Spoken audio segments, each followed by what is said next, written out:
Сәлем менің YouTube көрермендерім, қалайсыздар, қалдеріңіз қалай? Мен сіздерді мына шөппен таныстырғым келіп отыр.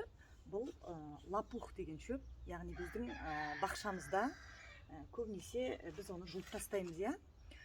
Алып тастаймыз, жаман көкарай деп, жаман шөп деп, осыдан құтыламыз ғой енді, не болса да. Осының денсаулыққа пайдасын жаңа айта кеткім келеді, я?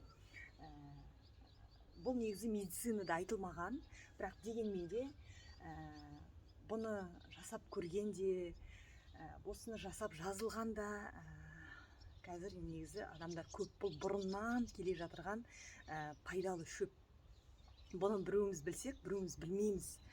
Яғни мен осыны сіздерге ішіп, яғни асқазандарыңызды, асқазандарыңызда жара болса, мына шектеріңізді тазалағыңыз келсе, яғни печень, бауырларыңыз ауырса, міндетті түрде осыдан сіздер сок жасап ішулеріңізге болады.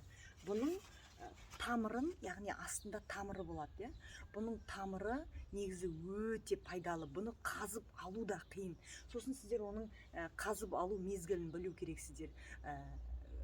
Қазір май уақытында бұның мына жапырағынан сокты жасап ішсеңіздер, бүкіл сіздің денсаулықтарыңызға пайдалы. Яғни бұны деген сіздер жаңағы емізулі аналар және те 12 жасқа толмаған балаларға мен істемеймін, іш деп айтпаймын, бірақ 12 жасқа толмаған балдар болса да кішкенеден беруге болады. Яғни, ал егер 30 жастан асқан болсаңыздар, онда смело іше беріңіздер. Міндетті түрде денсаулықтарыңызға керемет әсерін беретін шөп бұл деген. Яғни, бұл шөп дегенде кез келген жерде өседі. Бұның тамырын, яғни қазып алып, күзде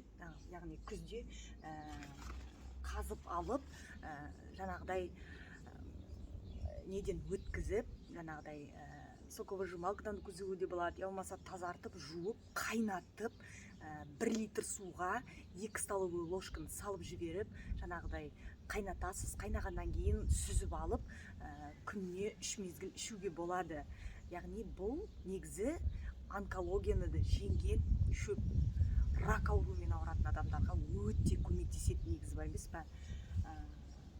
Енді мен жасап көрсетейін, егер сіздерге керек болса, мен осыдан жапырағынан қалай өзімнің асқазанымды, ауруымды жеңіп жүргенімді, я?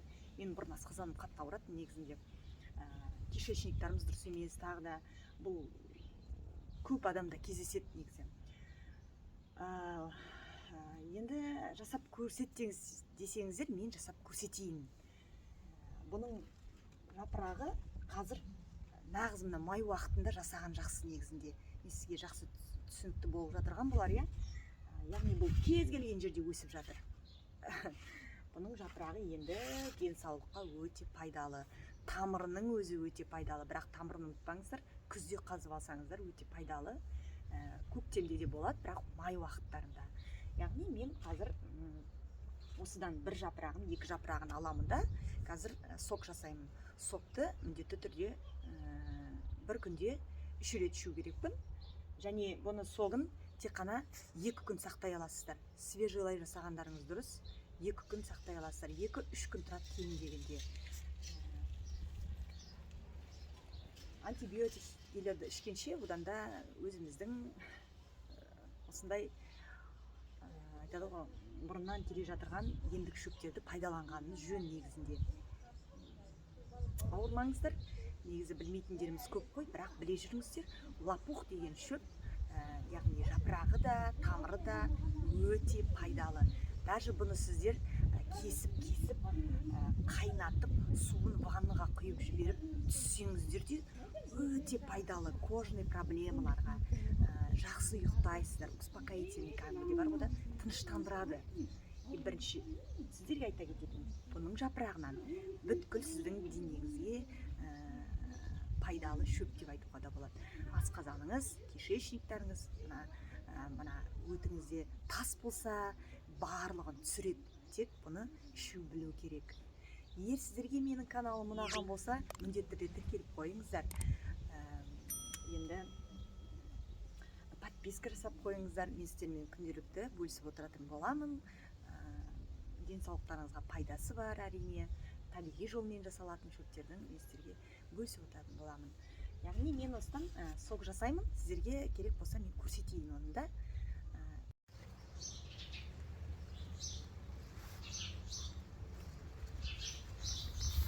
Мен жаңағы лопух жапырағын міне үйге алып келіп, бір ғана үлкен жапырағын алып келдім. Сіздерде егерде үлкен жапырақ болмаса, кішкентай жапырақтан бірнешеуін әкеліп, суға дұрыстап, жақсылап тұрып жуып, қайта-қайта, содан кейін суға салып қойыңыздар.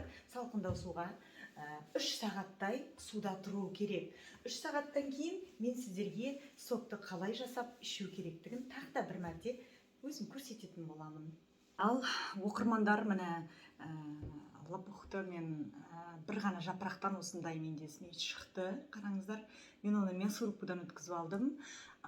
Бірақ мясорубкадан өткізуге де болады, және соковый жумалкадан да өткізіп болады. Бірақ соковый жумалкадан әрине, егер жапырақ көп болса, лопух көп болса, әрине. Бірақ мясорубкадан мен бір ғана жапырақты өткізіп алдым. Міне қараңыздар. Енді согын қазір мен осыған сығып алатын боламын. Осына саламыз қазір жапырақты.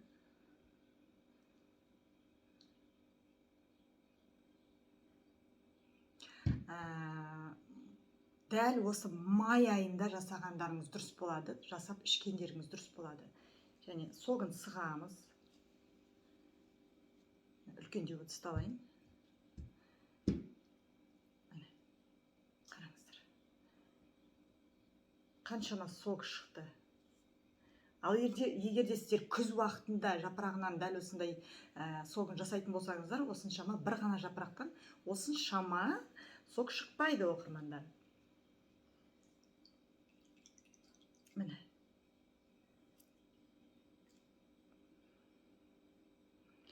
Май уақытында жасаңыздар. Жапырағында өте көп витаминдер болады май уақытында. Міне қараңыздар. Жапырағын согынан қалғаны. Енді бұны осы ыдысқа құйып алайын сіздерге көріну үшін.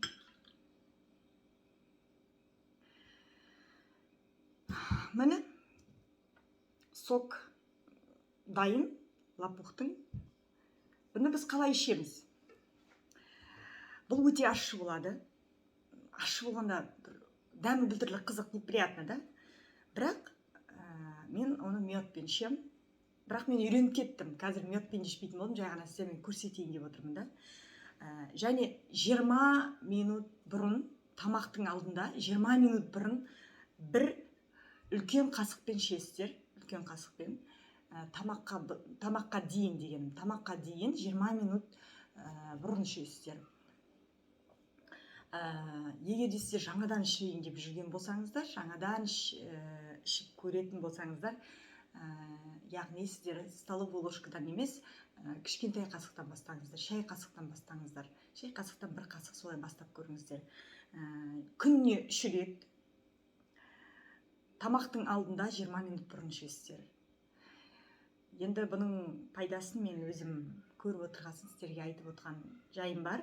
Алдыңғы видеомда көрген боларсыздар, суставқа қалай көмектесетінін мен сіздерге түсірген болатын барымша. Бұны менің әжем де бұрын жасайтын көргенім ғой. Енді әжем өте жақсы көмектесетін деп айтатын. Өзіме де енді жасап жүрген көмегі бар ол суставқа.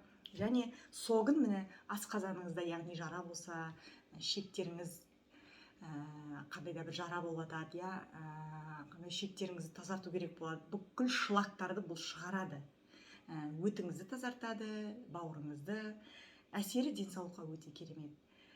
Енді тағы да айта кетейін.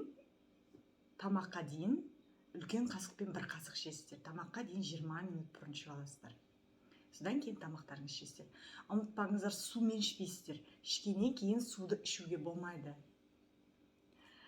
Егер де менің сіздерге ақпаратым барынша түсіндірдім, түсінікті болса, міндетті түрде менің каналыма тіркеліп, лайк басуды ұмытпаңыздар, және комментарий жазыңыздар. Рак ауруын, бұл лопух жапырағы рак ауруын жеңген жапырақ негізінде. Бұл енді әрине медицинада жоқ, бірақ дегенмен де бұл бұрыннан келе жатырған шөп. Бақшаларыңызда болса, жұлып тастамаңыздар. менің каналыма тіркеліп қойыңыздар. Рахмет. Ем болсын. Енді мен сіздерге ішіп көрсетейін. Енді дәмі енді онша болмайды, бірақ мен үйреніп кеткенмін оны. Мен ұятпен қазір ішпеймін оны.